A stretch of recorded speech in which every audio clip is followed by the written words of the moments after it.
네, 박근혜 대통령이 버락 오바마 미국 대통령의 초청으로 오는 13일 방미길에 오르게 됩니다. 박근혜 대통령의 이번 미국 방문의 의미와 방미를 앞두고 혈맹 관계를 과시하는 중국과 북한의 움직임에 대해 전옥현 전 국정원 대외정책 담당 차장과 함께 짚어보겠습니다. 어서 오십시오. 안녕하십니까? 네, 안녕하십니까. 자, 저희가 미국 방문 장소로 특별한 어떤 의미를 삼는 그런 장소들이 있지 않습니까?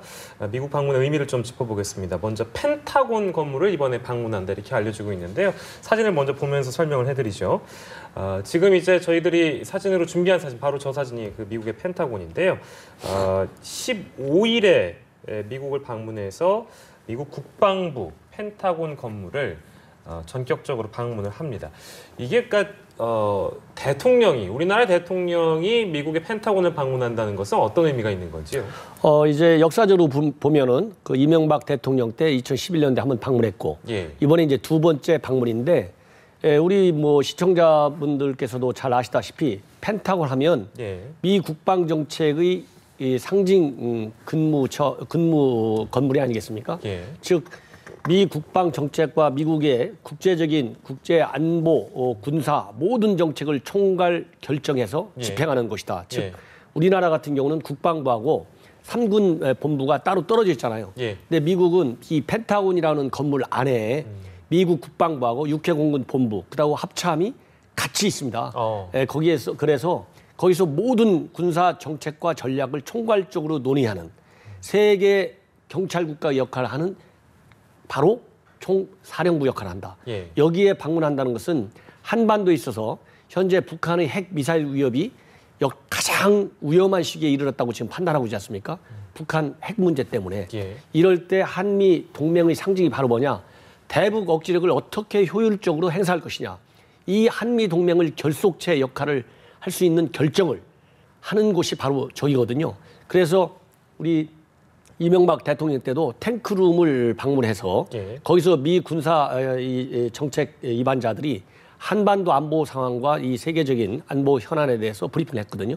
이번에도 마찬가지의 형태로 한반도의 안보 상황과 미국의 군사 전략에 대해서 직접 브리핑함으로써 한미 공조를 적극적으로 대외적으로 과시하는 예. 아주 그런 그 방문의 의미를 가질 것이다. 저는 네. 그렇게 봅니다. 네, 펜타곤 방문의 의미를 짚어봤고요. 두 번째 장소도 한번 사진을 보면서 이야기 나눠보겠습니다. 네. 14일에 방문하게 될 곳인데요. 미국 항공우주국이죠. 나사의 고다드 우주비행센터라고 합니다. 지금 보시는 것이 미국의 항공우주국 나사 건물인데요. 예.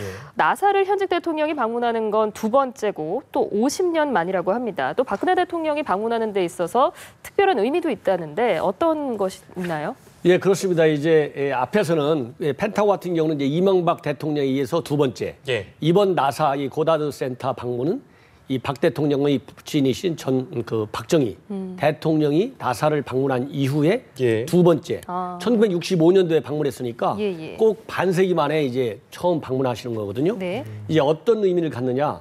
이 첫째로는 한미 동맹의 성격이 우리나라가 작은 국가일 때에는 한미 양자적 차원의, 즉 한반도에서의 군사 안보적 성격의 동맹으로 이렇게 한정해서 볼 수 있었습니다마는 지금 우리나라의 국격이 굉장히 국제적으로 커진 상황에서 네. 이 한미 동맹의 성격도 단순히 이 지역 안보 차원의 동맹이 아니라 국제적 차원의 국제적인 글로벌 동맹으로 승격돼 있어요. 예. 그래서 글로벌 차원의 모든 이슈에 대해서 한미 양국이 협력하는 그런 국가로 성장했거든요. 예. 그런 차원에서 이런 나사 센터를 방문하는 게 의미가 있고, 예. 즉 우리나라도 이제 우주 협력 시대를 맞이해서 한미 양국이 우주 분야에서까지도 첨단 과학기술 분야에서 협력하겠다. 예. 이런 게 하나 있고, 그 다음에는 이번에 이제 또 하나는 이번 방문의 의미가 한미 양자 차원의 이슈뿐만 아니라 새로운 뉴 프론티어 개척의 의미가 있다는 것이 정부 당국의 공식 설명이거든요. 예. 이 뉴 프론티어 정책 중에 하나가 바로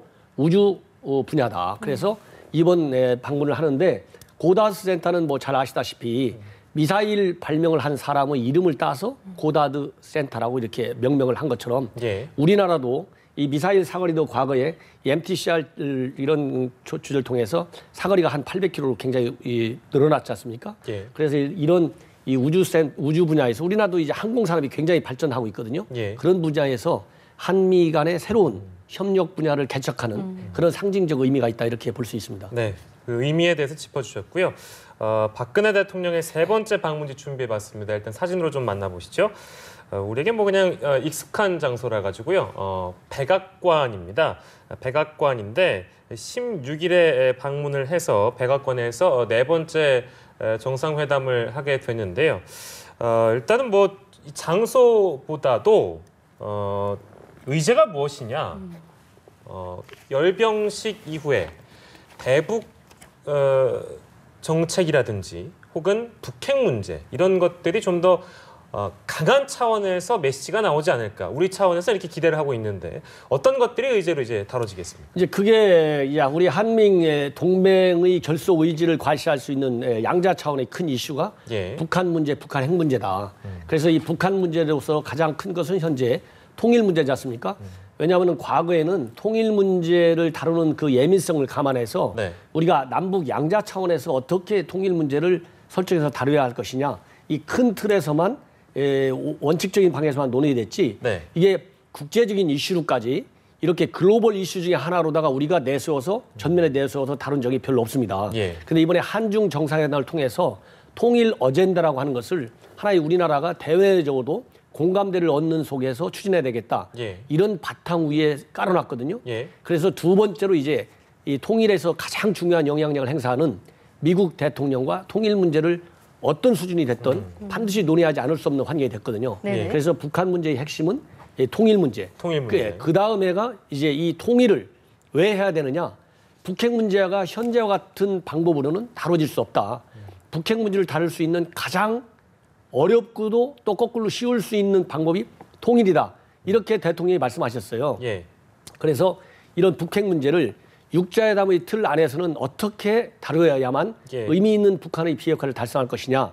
이런 원론적인 측면에서 다루고 예. 또 현재 이 원론적으로 지금 현재 국제사에 알려져 있는 비핵화 방안 갖고는 한계가 있거든요. 네. 그래서 다른 어떤 특단의 조치가 나올 수 있을 것인지 이 우리 국내에서는 물론이고 이 국제 정치학계에서도 많은 관심을 보고 있는 것 같습니다. 예. 그다음에 이제 마지막으로 글로벌 이슈라고 했는데 글로벌 이슈 중에서 이제 흔히 이 보건 의료 분야, 또 우주 협력 분야, 또 신에너지 분야 예. 이런 분야에서의 양국 간 또 사이버 안보 문제 이런 다양한 국제 글로벌 이슈에 관해서도 예. 한미 양자 차원에서 상당 수준의 논의가 있을 것이다. 저는 그렇게 봅니다. 예.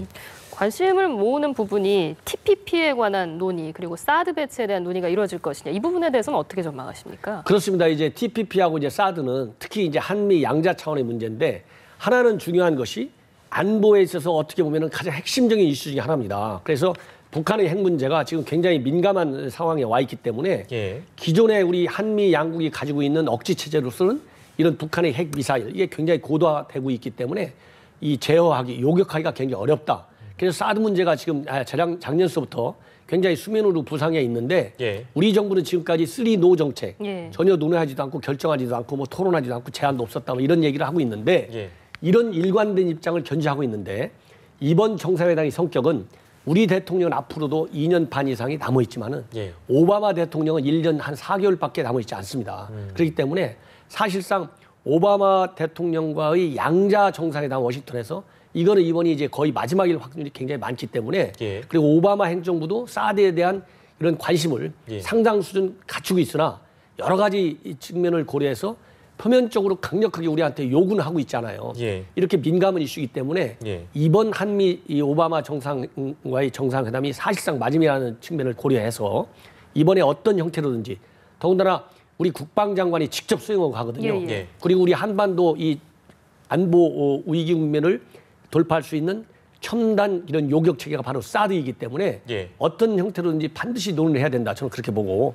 그다음에 마지막으로 이제 TPP 문제인데 TPP는 이제 경제적인 순수 이슈거든요. 그런데 우리는 경제적인 이슈로 보지만은 미국은 TPP가 또 다른 안보 영역 이슈라고 이렇게 컨셉을 다시 우리와 달리 해석하고 있습니다. 예. 이거는 미 군 고위 당국자도 TPP는 아시아 중시 정책의 핵심판이다 이렇게 얘기했거든요. 예. 몇 달 전에 이미 예. 이 전반기에 금년도 이런 것처럼 이건 안보 이슈로 다루고 있어요. 이건 무슨 얘기냐? 예. 오늘날의 안보는 순수하게 과거 냉전 체제와 같은 정치, 군사, 외교적인 측면에서의 안보뿐만 아니라 예. 경제적인 측면에서의 어떤 결속, 어떤 협력도 굉장히 중요시하고 있다. 이렇게 미국이 이처럼 중요시하는 TPP, 경제 플러스 안보로 다루고 있는데 예. 우리는 과거에 순수하게 경제 이슈만 다뤄가지고 TPP에 가입하는 것을 굉장히 망설였어요. 이거는 전략적 큰 실수라고 봅니다. 네. 지금도 늦었지만은 더 늦기 전에 예. 이번 우리 대통령께서 이게 공식 의제든 비공식 의제든 어떤 형태로든지 간에 TPP 문제를 반드시 거론하는 것이 장기적인 측면에서 대한민국의 경제 이익 플러스 안보 이익에도 맞다. 저는 그렇게 봅니다. 그래서 이 두 가지 이슈도 일정 수준에서 꼭 짚고 넘어가야 할 중요 사안 중에 하나라고 저는 봅니다. 알겠습니다. 예. 또 박근혜 대통령은 국제전략문제연구소 CSIS에서 연설을 할 것이라고 하는데 이게 먼저 어떤 곳인지 설명을 해주시고 어떤 내용의 연설이 될지 좀 예상을 해주시죠. 예, 이번에 이제 CSIS 방문 연설도 네. 예. 상당히 지금 이제 그 한미 양국 조야에서는 관심을 갖는 것 같습니다. 왜냐하면은 CSIS는 이제 우리 국내에도 가장 많이 알려져 있는 미국의 대표적인 싱크탱크인데요. 예. 쉽게 얘기해서 조지타운 대학이라고 워싱턴에 있지 않습니까? 네. 예. 조지타운 대학에 부설돼 있는 연구소예요. 예를 들자면 그 과거에 뭐 좀 불미스러운 일이지만 코리아 게이트로 유명했던 박돈선 씨가 예. 바로 조지타운 대학 출신 그 학생 회장을 했습니다. 예. 거기에 있는 유명한 CSIS고 우리 국내 언론에 많이 알려져 있는 빅터 차, 예. 한국 석자, 또 일본 석자인 마이클 그린 이 두 분 다 과거에 NSC에서 아시아 선임국장을 한 분들이에요. 이런 것처럼 미국의 대외 정책에 상당한 실력을 갖춘 학자들이 포진해 있는 대표적인 중도 성향의 싱크탱크고 네. 이번에 이제 우리 대통령께서 직접 거기 가서 연설도 하시게 되는데 예. 이 연설의 의미는 현재 미국 조야에서 우리가 안보적으로 가장 부담을 갖는 것 중에 하나가 우리 한국 정부가 특히 박근혜 대통령이 들어와서 너무 중국에 경사하는 거 아니냐 이런 우려가 상당히 많이 있다고 합니다. 네. 그래서 이런 우려를 저러한 그 민간 싱크탱크 영향력 있는 저 안에서 연설을 통해서 예. 우리의 외교 정책의 현재의 현 주소 그리고 장래의 방향에 대해서 충분하게 대통령이 직접 밝힘으로써 미 조야에 있는 중국에 대한 어떤 경사 우려 예. 이런 것도 불식시키고 예. 한미 양국 간의 전통적인 어떤 우호 동맹 이런 그 결속 의지를 강력하게 표명하는 예. 그런 그 이 외교의 장이 될 것으로 기대가 됩니다. 네, 국제전략문제연구소까지 저희가 짚어봤고요. 경제사절단이요. 이번 대통령의 방미 때 지금 저희 보도로는 모두 166명이고요. 이게 사상 최대 규모라고 하네요. 근데 궁금한 게 기업에서는 이 경제사절단에 포함되기 위해서 뭐 서로 경쟁도 하고 그런다면서요. 왜 그렇습니까? 그거 뭐 상당히 경쟁할 수밖에 없죠. 왜냐하면은 이 대통령하고 우리 국내에서 행사하는데 초대받는 것도 굉장히 개인적으로 영예스러운 것인데 예. 이 우리나라 최대의 동맹국인 미국 대통령과의 정상회담에 수행 경제인의 한 사람으로서 초대받는다. 예. 이거 쉽지 않죠. 하늘의 별따기죠. 그럴 수밖에 없는데 이번 이 수행 경제인 초청과 관련해서 네. 청와대에서 기준으로 삼은 것 중에 하나가 과연 미국과의 그 사업 연관성이 어느 정도 되는지 예. 또 이 수행했을 때 앞으로 이런 경제적인 측면에서 활용도가 어느 정도가 되는지 이런 여러 가지 측면을 또 앞으로 사업이 됐을 때 어떤 정도의 어떤 효과가 있을 것인지 예. 이런 객관적인 기준을 통해서 선발을 했다고 합니다. 예. 그런데 가장 중요한 것은 대통령이 갖는 특히 현재 우리 대통령은 국내적으로도 지지도 많이 받고 있고 예. 국제적인 위상도 상당히 확보하고 있거든요. 이럴 때 내가 수행원의 일원으로 가서 네. 한미 경제 협력을 하는데 직접 참여했다.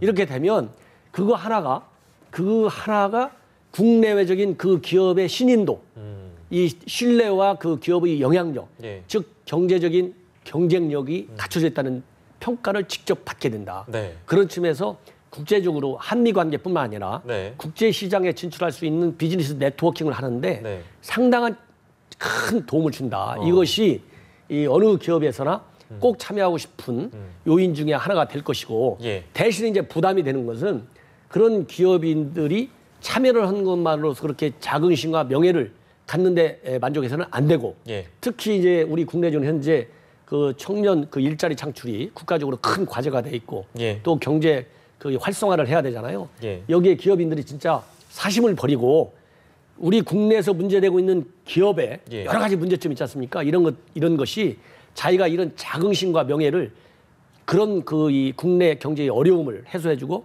젊은 사람들한테 일자리를 창출해 주는 그럼으로써 한국의 미래 경제에 예. 뭔가 이 횃불 역할을 할 수 있는 그런 책임 의식도 좀 가졌으면 좋겠다 이런 말씀을 드리고 싶습니다. 네. 예. 저희가 박근혜 대통령의 방미 일정을 살펴봤는데요. 그런데 그저께 북한이 열병식을 한 자리에서 김정은 제1위원장이 직접 육성 연설을 했는데 미국에 대해서 좀 경고성 발언을 했거든요. 함께 그 연설 장면을 보고 나서 좀 이야기를 해보겠습니다. 우리 당은 오늘 우리의 혁명적 무장력이 미제가 원하는 그 어떤 형태의 전쟁에도 다 상대해 줄 수 있으며 조기의 푸른 하늘과 인민의 안녕을 억척까지 사수할 만단의 준비가 되어 있다는 것을 당당히 선언할 수 있습니다. 미국과 어떤 형태의 전쟁도 할 수 있다. 이런 발언이 왜 나온 걸까요? 이게 첫 번째로 이제 어떠한 형태의 전쟁도 할 수 있다 이렇게 예, 예. 자신감을 필요했을 때 이 어떠한 전쟁 예. 이거는 어떠한 전쟁은 바로 핵 전쟁을 염두에 둔 것이다. 핵전쟁. 왜냐하면 이번 연에서 김정은이가 류인산이가 옆에 있으니까 네. 예. 감히 이제 그 중국의 그 마음을 건드리는 핵 문제를 언급할 수가 없잖아요. 예. 체면상 중국 좀 대접 좀 해줘야 되니까 네. 핵 문제를 언급하지 못하니까 저렇게 어떠한 전쟁도 당당히 미제와 싸울 수 있다 이렇게 한 겁니다. 네. 그래서 핵 문제 언급 안 했다고 그러는데 사실상은 어떠한 전쟁이라는 개념 속에 예. 핵 전쟁까지 언급했기 때문에 예. 사실상 핵 문제를 언급한 것이다. 이게 뭐 국제정치 보는 사람들은 다 읽을 수 있어요. 저 메시지를. 일부러 모호하게 표현한 일부러 거네요. 모호하게 중국처럼 체면 세워주려고 네. 핵이라는 말은 직접 뺐지만 예. 어떠한 전쟁이라는 것이 전쟁의 가장 어려운 게 바로 핵전쟁이거든요. 예. 미국 핵전쟁 우리 할 수 있어. 우리가 함부로 건들지 마. 예. 이 얘기를 했는데 이거는 뭐 미국을 지금 핵 불바다로 만들겠다고 지금 공언한 지가 한두 번이 아니지 않습니까? 네. 그래서 기존의 북한이 대미 결사 항전의 의지 그리고 미국과의 전쟁에서 이길 수 있다는 승전의 개념을 다시 한번 심어준 것이지 예. 또다시 미국과 싸우겠어 대한국면으로 가겠다 이런 새로운 결전을 보인 건 아니고 예. 기존 노선 상상에서 북한 주민들이여 나를 믿고 따르시오. 내가 미제도 이길 수 있다. 예. 이런 의지가 담겨져 저는 있다. 네. 이렇게 보는 것이 맞을 것 같습니다. 내부적인 결속을 위한 발언이었다. 저희가 이렇게 정리를 하고요. 그 열병식에서 이번에 공개한 무인 공격기 얘기를 좀 해보겠습니다. 저희가 화면이 준비가 돼 있는지 모르겠는데요. 이따가 보이게 되면 말씀해 주시고요. 북한 열병식에서 공개된 무인 공격기는 어떤 겁니까? 이제 제가 그 언론을 통해서 이제 본 바에 의하면 네. 지금 이제 화면이 이제 나올지 모르겠는데요. 네. 이게 굉장히 이제 구형입니다. 1980년대 예. 미국에서 개발한 무인기를 시리아를 통해서 북한이 예. 입수를 해서 비밀리에 입수를 해가지고 자기네가 개발한 예. 이렇게 무인기로 알려져 있어요. 근데 이 무인기는 단순한 정찰 기능뿐만이 있는 것이 아니고 예. 일정 수준의 자폭 기능까지 가지고 있는 상당히 그 위협적인 비대칭 전력 중에 하나다. 예. 이렇게 지금 알려지고 있고 예. 현재 북한 군은 서북 도서 지역에 북한의 그 4군단 소속 부대에 이미 실전 배치해서 예. NLL 인근의 우리 도서에 대한 직접적인 무력 행사를 할 수 있는 그런 무인기를 이번에 선보인 것으로 그렇게 알려지고 있습니다. 네. 그리고 연평도 포격전 당시에 저 무인기가 우리 레이더망에도 한번 잡힌 적이 있는 것으로까지 지금 알려져 있기 때문에 우리가 이런 무인기에 대해서 상당한 이런 대응 전력을 빨리 갖춰야 된다. 즉 네. 저런 무인기는 이 고도가 굉장히 낮습니다. 예. 그렇기 때문에 우리 레이더에 잘 안 잡혀요.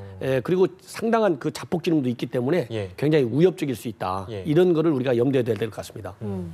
그 열병식을 좀 다시 한번 생각해 보면 그 주석단에서 김정은 제1위원장이 중국의 류인산 상무위원과 뭐 대화도 나누고 그러면서 뭐 북중 관계 복원을 과시하는 듯한 모습을 보여줬는데 앞으로 북중 관계가 어느 정도 수준까지 복원이 될지 또 이게 우리 외교 전략에는 어떤 영향을 미칠지 전망을 좀 부탁드립니다. 제가 보기에는 이번에 류인산을 보냄으로써 네. 이제 북중 관계가 지난 3년여간 이렇게 굉장히 냉각돼 있고 단절돼 있지 않습니까?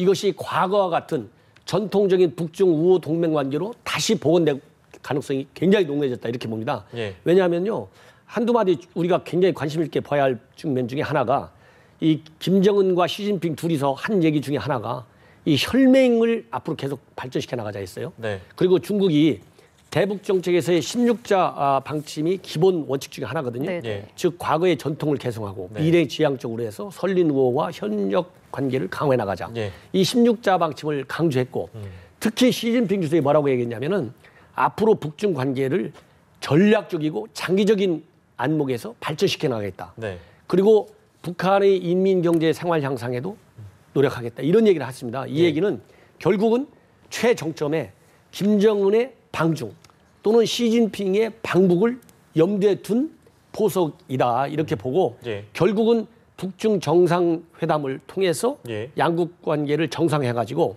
한반도를 중심으로 해서 미국이 일본의 집단적 자위권을 행사해가지고 중국에 대항하는 이런 모습을 띄우고 있지 않습니까? 예. 중국 혼자 대적하기 힘들다. 그래서 이 전략적으로 그래서 중국이 북한의 카드를 지금부터 본격적으로 챙겨가지고 미일 동맹 대 북중 동맹을 어떤 대결 국면에 네. 한치도 밀리지 않는다는 네. 이런 외교적인 프레임워크를 만드는 역할을 했다. 저는 그렇게 봅니다. 그런 점에서 상당히 우리 이제 외교가 과거에는 지금 중국, 북한, 일본 미국 내에서도 우리가 지나치게 한국이 중국에 경사하는 거 아니냐 예. 이런 거에 우려를 했는데 이제 그런 우려는 물론 일정 부분 이해할 수도 있지만 일정 부분 오해도 상당히 많거든요. 예. 이제 정상적인 북중 관계가 됐을 때 과연 한미 양국은 어떤 외교 전략을 가지고 북중을 상대로 해야 되느냐 이런 과제를 안게 됐다 이렇게 저는 봅니다. 짧게요. 더 나아가서 그러니까 지금 말씀하신 거 보니까 시진핑과 김정은이 만날 가능성이 상당히 높아졌다. 이런 말씀이신데 전격적으로 성사된다면 만약에 성사된다면 그 시기는 언제쯤이라고 보십니까? 제가 보기에는 여러 가지로 지금 일단 성사가 되려면은 어느 정도 정상이 합의할 수 있는 합의의 틀 여건을 만들어야 되거든요. 그게 육자회담이에요? 그게 그 중에 하나가 육자회담이죠. 그 중에 하나가 육자회담. 네, 그 중에 하나는 육자회담인데 육자회담은 다자 문제이기 때문에 예. 사실상 김정은과 시진핑 간에 그렇게 크진 않다 저렇게 봅니다. 북중 양자 차원이 더 강하다. 양자 차원이 많은 이슈들이. 네. 그래서 이러한 이슈들이 해결되기 위해서 고위급 교류도 하고 경제민도 강화하자고 했거든요. 예. 이렇게 가려면은 최소한도 한 반년 정도, 즉 내년 봄 정도가 되면 네. 이 북중 정상회담 논의가 언론에도 많이 나오고 예. 빠르면 내년 김일성 생일 예. 이때가 정점이 될 가능성이 있다. 저는 그렇게 봅니다. 네. 내년 봄 정도로 시기를 예측을 해주셨습니다. 네. 네, 오늘 말씀 여기까지 듣겠습니다. 지금까지 전옥현 전 국정원 제1차장이었습니다. 고맙습니다. 고맙습니다. 감사합니다.